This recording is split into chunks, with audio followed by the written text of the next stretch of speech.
Bienvenue dans les récits extraordinaires de Pierre Bellemare. Un podcast issu des archives d'Europe 1. Ricardo Clément était un travailleur tranquille et honnête. Chaque soir, Ricardo Clément rentrait paisiblement chez lui dans un modeste logement du quartier ouvrier de Buenos Aires. Pourtant, l'histoire de Ricardo Clément pourrait vous tenir en haleine de la première à la dernière page d'un livre épais. Aussi, ne m'en veuillez pas trop si je vous raconte en quelques 24 minutes une enquête qui dura 15 ans. Pourquoi le mercredi 11 mai 1960, une équipe complète d'hommes venus de fort loin était-elle sur le pied de guerre? Pourquoi ces hommes étaient-ils prêts en quelques secondes à se mettre hors la loi? Et pourquoi tout cela, précisément, à propos d'un travailleur tranquille et honnête qui rentrait paisiblement chez lui chaque soir dans un modeste logement du quartier ouvrier de Buenos Aires?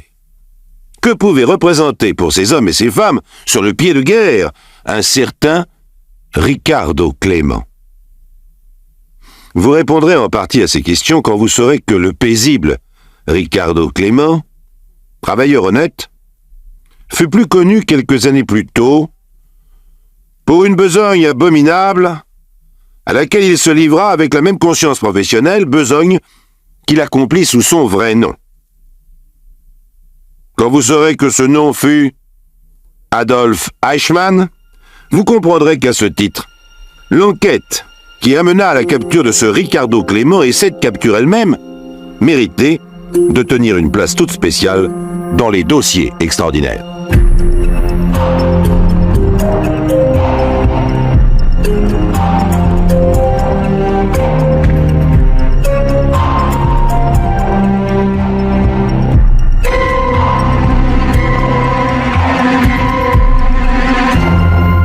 Adolf Eichmann, qui fut-il avant de tomber dans les filets d'une police très spéciale opérant dans la plus parfaite illégalité près d'un faubourg oublié de Buenos Aires? Eh bien, Adolf Eichmann, cet homme grand et maigre, avec d'immenses oreilles décollées qui lui donnent l'air d'un vieil élève du type fort en thème, Adolf Eichmann fut ni plus ni moins que l'homme de confiance du Troisième Reich. L'Obersturmbannführer Adolf Eichmann, en tant que chef du service de sûreté, eut l'insigne honneur d'être choisi pour trouver la solution définitive. Vous ne vous souvenez peut-être plus de ce que ce terme pudique recouvre. Cette solution devait bien sûr résoudre un problème. Ce problème, c'était le problème juif. Quand j'aurai terminé mon travail, les Juifs auront disparu d'Europe. Voici quelle fut la promesse solennelle faite par Adolf Eichmann en 1942 au chef des SS, Heinrich Himmler. Lourde tâche qu'il acceptait là, n'est-ce pas? On ne fait pas disparaître 10 millions d'êtres humains comme cela. Mais Adolf Eichmann devait être exceptionnellement doué. En tout cas, il était fort consciencieux et s'attaqua au fameux problème avec un sens de l'organisation qui lui valut l'estime de ses chefs. Ainsi furent créés les camps de la mort, approvisionnés par trains spéciaux et débouchant sur les chambres à gaz et les fours crématoires. Déportations massives et exécutions groupées se succédèrent, et le consciencieux chef de la sûreté allait inexorablement vers l'aboutissement de sa mission. 6 millions. Il en extermina 6 millions. 6 millions de femmes, d'hommes et d'enfants lui doivent une fin horrible. 6 millions. Voilà qui était Adolf Eichmann. Personne ne sut où il était passé lorsqu'arriva l'heure des comptes en 1945. Parmi les milliers et les milliers de prisonniers que firent les troupes américaines, il y avait un caporal de la Luftwaffe qui un jour s'échappa du camp où on le gardait plus ou moins bien et disparut. En fait, ce caporal était mort depuis plusieurs semaines et sous son uniforme loqueteux se cachait Eichmann. Bien sûr, on n'en resta pas là, et le nom, le signalement du criminel furent diffusés dans tous les pays alliés ou occupés. Il fut en tête de liste des criminels de guerre à retrouver par tous les moyens. On en retrouva d'autres. Pas lui. Mais les réfugiés juifs, eux, n'avaient pas oublié. Le souvenir des frères, des femmes, des fils et des filles qu'ils avaient perdus à cause d'Eichmann était un aiguillon vivace pour leur mémoire. Dès le mois de juin 1945, un réseau de recherche était en place pour traquer le criminel. Imaginez-vous investi d'une telle mission. Un homme seul se cache quelque part. Vous ne savez rien de lui.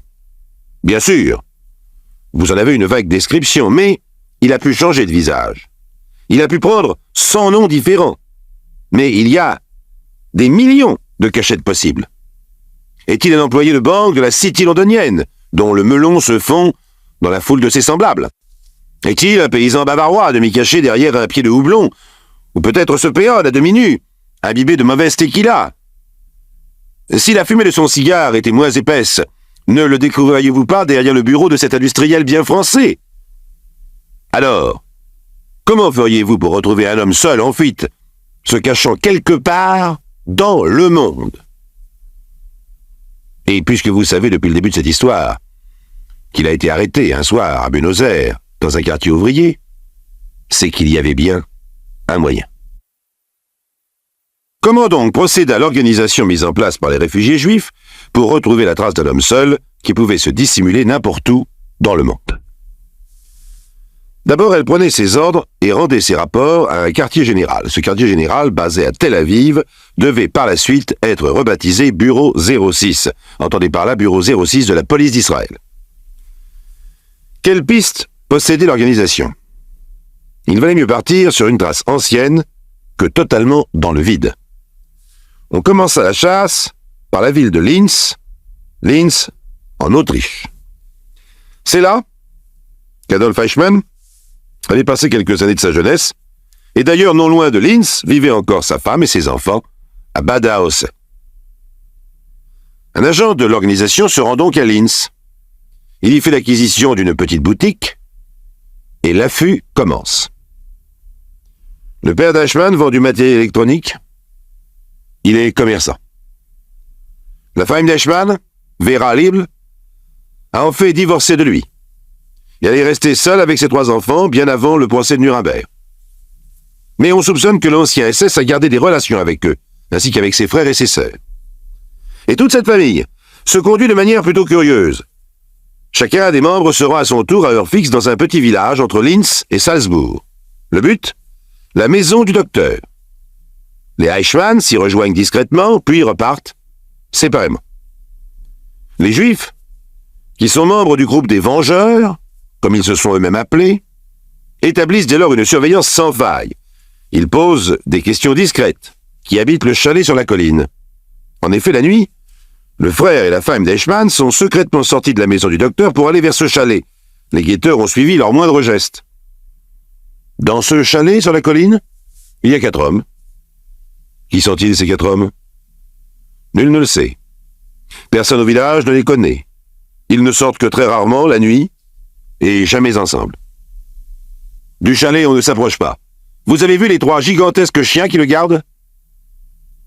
Comment savoir si l'un des 4 hommes est Adolf Eichmann? Les Juifs en faction font la demande du maximum d'informations sur le physique du nazi recherché. Malheureusement, ils ne peuvent en obtenir de photos.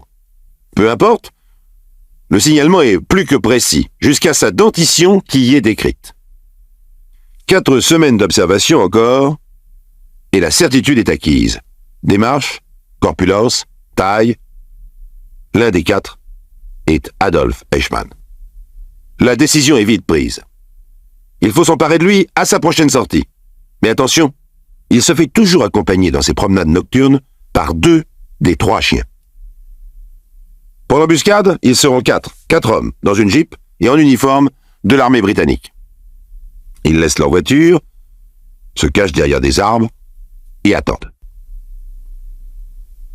Tard dans la nuit, voici que paraît Eichmann, précédé par ses chiens. L'un des hommes du groupe, spécialement entraîné à ce genre de besogne en Yougoslavie, se met à aboyer. Les chiens devancent leur maître pour aller vers ce nouveau compagnon. Lorsqu'ils approchent, ils voient rouler entre leurs pattes énormes des boulettes de viande rouge, une aubaine. Mais le poison qu'elles contiennent est violent, presque instantané. Voici donc les chiens éliminés. Eichmann s'avance dans la nuit, les cherche, les appelle en sifflant. Un pistolet tenu par le canon s'abat sur l'arrière du crâne. L'homme s'effondre. Les 4 silhouettes se réunissent autour de la forme allongée et, sans perdre une seconde, fourrent le SS inconscient à même le plancher dans la Jeep qui démarre. Eichmann reprend conscience dans un sous-bois à quelques kilomètres de là. 2 autres hommes se sont joints au commando. « Tu es Eichmann » dit l'un d'eux, Reven, le chef des Vengeurs. « Tu es Eichmann et nous sommes des Juifs. » À la surprise générale, l'Allemand éclate de rire. « Tu sais ce que tu as fait au peuple juif ?» poursuit Reven. Nouveau rire, puis ces paroles incroyables. « Vous ne pouvez me faire aucun mal. » La mitraillette a claqué, quelques coups secs. La phrase s'est arrêtée au milieu. C'en était trop. Après un instant de stupeur, l'un des membres du commando se penche sur le cadavre traversé par les projectiles. À la lueur d'une lampe, on regarde sa figure, on examine sa dentition, pas de doute. Eichmann est mort. Vous qui m'avez entendu parler de l'arrestation d'un certain Ricardo Clément à Buenos Aires, vous savez bien que ce n'est pas vrai, que ce n'est pas Eichmann qui vient d'être abattu à la sauvette dans un sous-bois près de Salzbourg. Mais nombreux sont ceux, chasseurs de nazis et vengeurs entre autres, qui le croiront dur comme fer, qui le croiront pendant 15 ans, jusqu'à ce que l'arrestation du véritable Eichmann vienne les convaincre qu'ils se sont trompés. Mais alors, si ce n'est pas Eichmann qui gît transpercé de balles dans le sous-bois, qui est-ce? Un nazi. Mais un personnage de second ordre, choisi à cause de sa ressemblance très grande avec Eichmann pour détourner l'attention.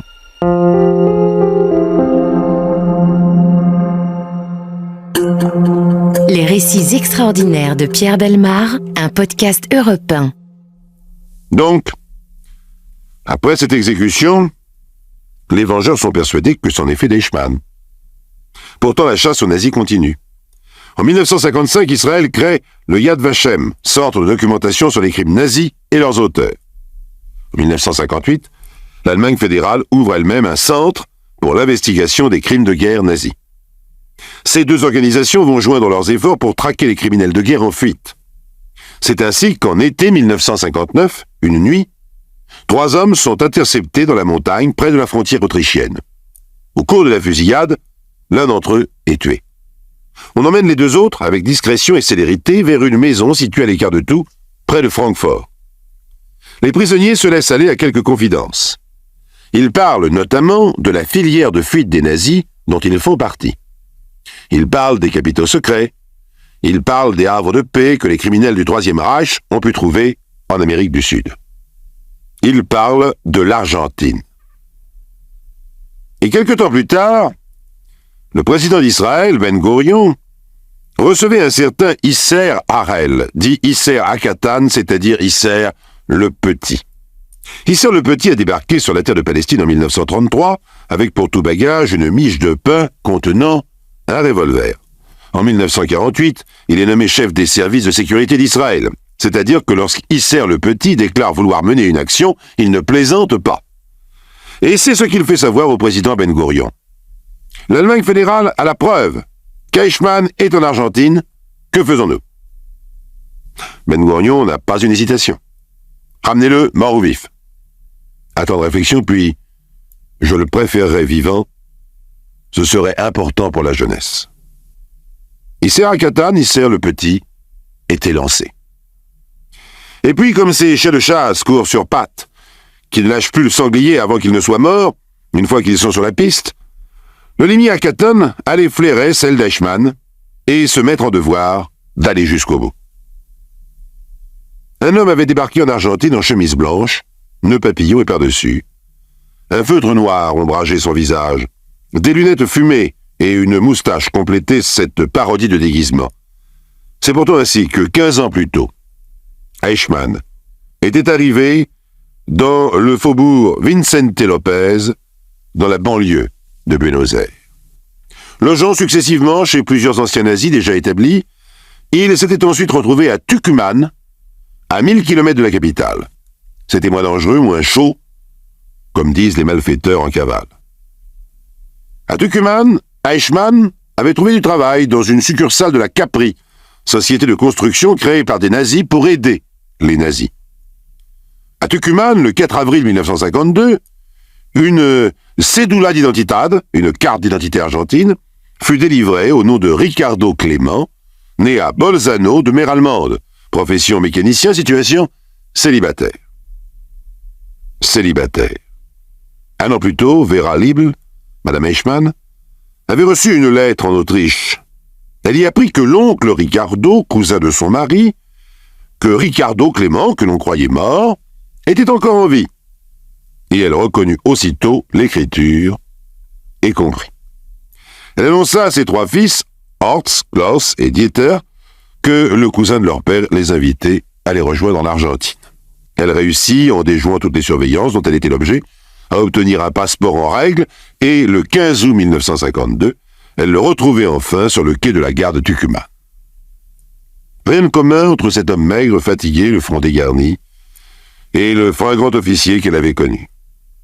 C'est pourtant cet homme-là qu'elle suivit, et avec qui elle s'habitua à une vie proche de la pauvreté, et toujours dans l'inquiétude d'être découvert. C'est cet homme-là qu'elle épousa très officiellement, sous le nom de Clément, devenant ainsi sa femme, pour la seconde fois. Puis c'est à nouveau Buenos Aires, où Eichmann a des amis dans une usine automobile. Il obtient là un emploi de contremaître, et c'est alors que les erreurs commencent. Il prend des habitudes, des horaires réguliers. Il recommence à avoir des amis avec qui il sort dans des lieux publics. Et un jour, il est formellement reconnu par un juif en vacances alors qu'il mange gaiement un Apfelstrudel dans un café tyrolien en compagnie d'anciens pilotes de la Wehrmacht. Faut-il, chers amis, que la nature humaine ait profondément ancré en elle le sens des habitudes pour qu'un homme qui se sait coupable d'avoir tué 6 millions d'êtres humains, qui sait au fond de lui que jamais cela ne sera oublié par ceux qu'il chasse, pour qu'un tel homme, donc, aille déguster des spécialités autrichiennes en compagnie d'autres nazis dans un café tyrolien de San Carlos de Bariloche, en Argentine, faut-il que l'habitude soit un besoin vital de la nature humaine? La piste est aussitôt connue et transmise au service israélien. Et quelle idée aussi! Alors que les chasseurs étaient sur ses talons, quelle idée d'aller faire ce qu'il fit le 21 mars 1960. Écoutez bien. Voilà un homme qui depuis des années change d'identité. Et le voici qui, le 21 mars 1960, devenu Ricardo Clément, achète un énorme bouquet de fleurs pour sa femme. Vous me direz, Ricardo Clément n'avait-il pas le droit d'offrir des fleurs à sa femme? Non, chers amis, non.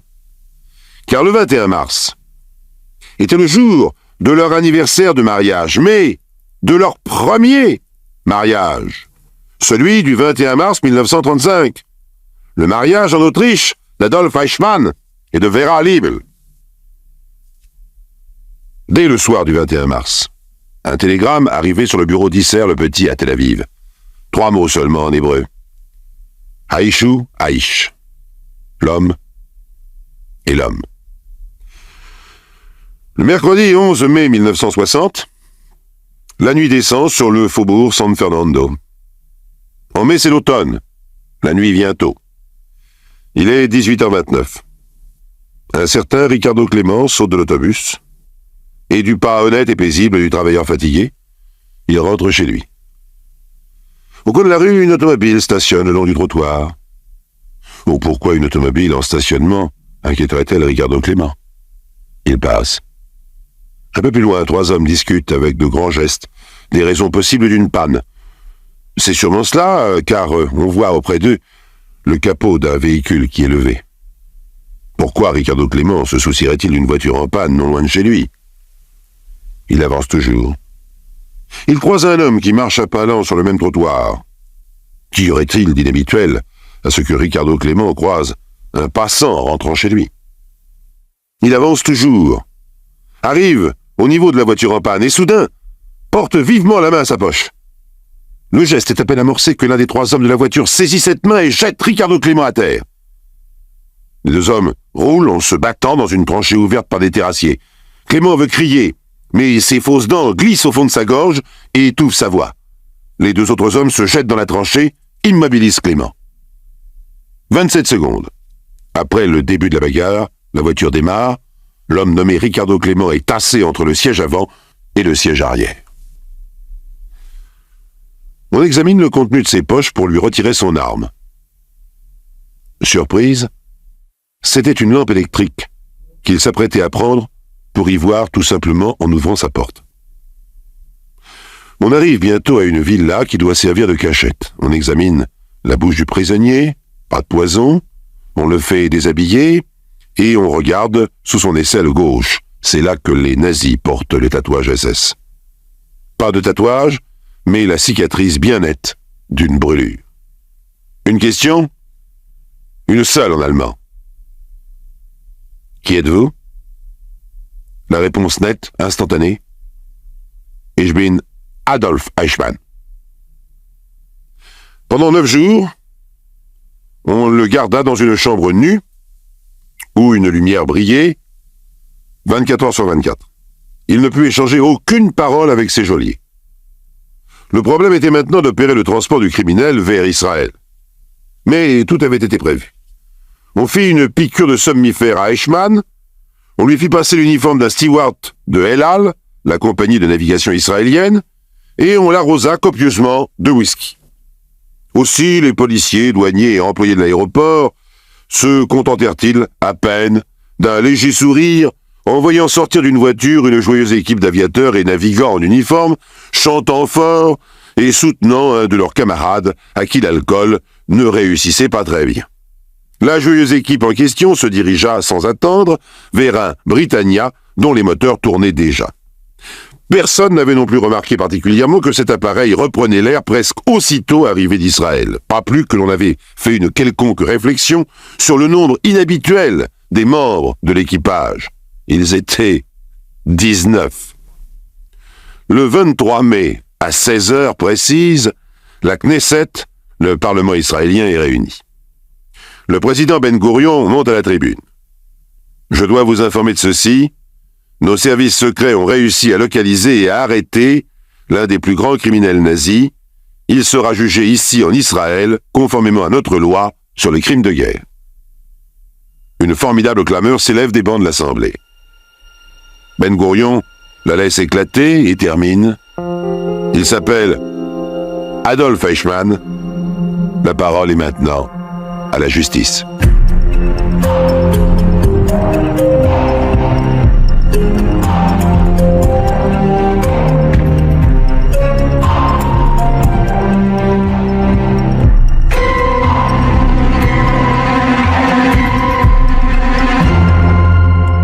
Vous venez d'écouter Les récits extraordinaires de Pierre Bellemare, un podcast issu des archives d'Europe 1 et produit par Europe 1 Studio. Réalisation et composition musicale, Julien Tarot. Production, Lisa Soster. Patrimoine sonore, Sylvain Denis, Laetitia Casanova, Antoine Reclus. Remerciements à Roselyne Bellemare. Les récits extraordinaires sont disponibles sur le site et l'appli Europe 1. Écoutez aussi le prochain épisode en vous abonnant gratuitement sur votre plateforme d'écoute préférée.